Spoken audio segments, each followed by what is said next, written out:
Nick, how much do the Warriors miss Steph? I mean, here's the thing. I understand that from a basketball perspective, it would appear Kevin Durant's the best player on the team. He's a better defender. He's obviously taller. He can theoretically do more things. He can present more problems to defenses. But the jury's out on this.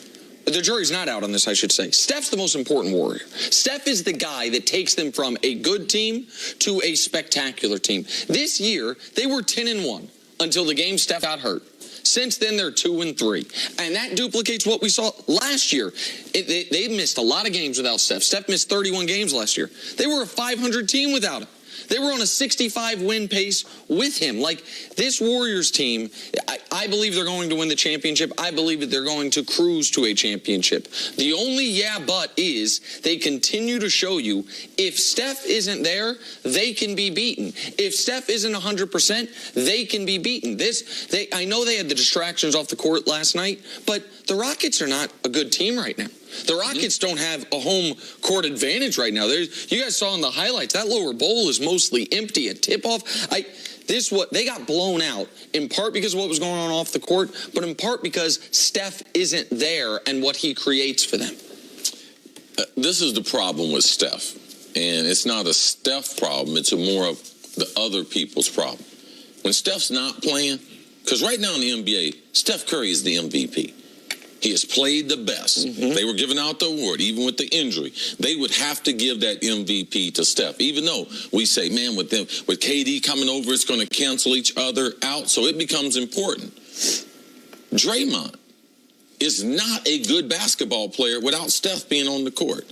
He's shooting 22% from three-point range, the lowest since his rookie year. So the overall spacing on the court, because Steph, he's the primary ball handler, and because what he does to the defense. Clay is not an all-star without Steph. The spacing on the court, he is not good at putting the ball on the dribble, one or two bounces, and shooting it. He is a catch shooter. That's what he does best. He's affected by not having Steph on the court. KD is affected because the other guys are affected, but KD can get 30 on anyone. You could put, like my man Jimmy Butler, when he came to practice with the worst guys on the team, they beat the first team. KD could do that. Now, last night, because of what happened between him and Draymond, he was not himself. Now, it was an unusual night as far as hitting threes, so I'm not going to overreact to that. It's just a matter of who Steph Curry is and the respect as far as basketball people, what they give to Steph and his effect on the team. You could see it in the game last night. Houston played their best game of the season. So I'm not going to overreact to this. The Warriors are missing the best player in the NBA this season. It's been Steph Curry. And that the only but on Steph Curry's resume is the injury stuff. The only reason that any team in the league should have hope this year is the injury stuff. It's a real thing. And as far as the all-time greats, and Steph is one of those, he's the one that comes to mind that is in the pantheon that has the ankle injuries early, the groin injury, the knee injury in the playoffs a few years ago. With all the great stories around the Warriors, none of those stories and none of those guys have changed basketball like Steph Curry. Correct. Yeah. If you look at what he's done to basketball worldwide, because of his shooting, and it's changed it, and the analytics as far as how necessary threes are now, Steph Curry, man, it's missed. He's out another week or so? Well, he's going to miss at least 10 days. Yeah, and at least the next 4 games. Like, this is, they have enough talent. We see teams all the time with their best player worse than Durant, second best player worse than Clay, play better than the Warriors play without Steph. All right, let's get back to the NFL now. And if you're in the playoff hunt, even from a distance, every game is a big game. And for the 4-5 defending Super Bowl champion Eagles, who have to head to New Orleans this weekend to play one of the hottest teams in the league, it's definitely a big game. Here's quarterback Carson Wentz on his team's strategy to end New Orleans' 8-game win streak. They've, as of late, gotten up on teams early. We have a ton of confidence in our defense, but, that's a heck of an offense over there. We don't try and look too much into that because at the end of the day, we have high expectations and standards on the offensive side of the ball. We realize we have some things we got to clean up, especially in situational football, some of it being red zone and those sorts of things. And so we realize, we may have to score, but again, we have a lot of confidence in our defense, and we're excited. This is going to be a fun matchup. I'm glad he thinks it's going to be fun. My question to you, see, where do the Eagles even begin when they look at this matchup to start slowing down this Saints offense? it's the irony to it is it's not going to be anything they're going to look at defensively. If I was them, first thing I would look at is that offensive line. Okay. If that offensive line does, which I don't believe is going to return to the form. Jason Peter, he had a great career. It's going to be hard. He's fighting some injuries just to be able to stay in there.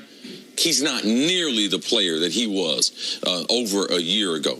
We know Lane's missed a lot of time at the right tackle. He's their best offensive lineman. So their inability to be physical, force their will on, makes that offense one-dimensional. Carson Wentz is running for his life. He's playing some great football, but you can get after him. You can force him into turnovers, and you can force sacks. Nick, you had the stat as far as what are the chances of an NFL offense scoring points if they do not get a first down or they allow a sack. Right. If you're sacked on a drive, 84% of those drives end up not resulting in a first down or a touchdown. So, like, a sack is worth almost as much as a turnover as far as getting the ball back.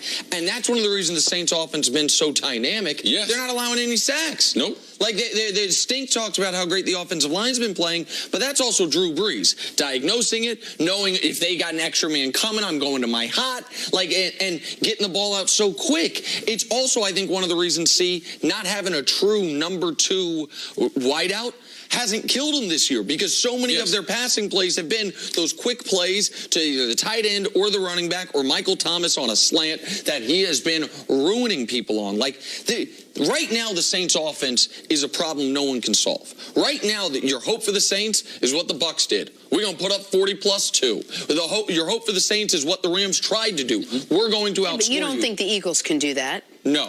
No. What I do think we're going to see a different Eagles offense. This is be the second game Golden Tate. I believe Golden Tate is going to be targeted, get the ball at least 8 to 10 times in this game. And his ability, you can either throw it to him sideways, you can run him on reverses, but his ability, Carson wants to get Golden Tate involved in this game plan.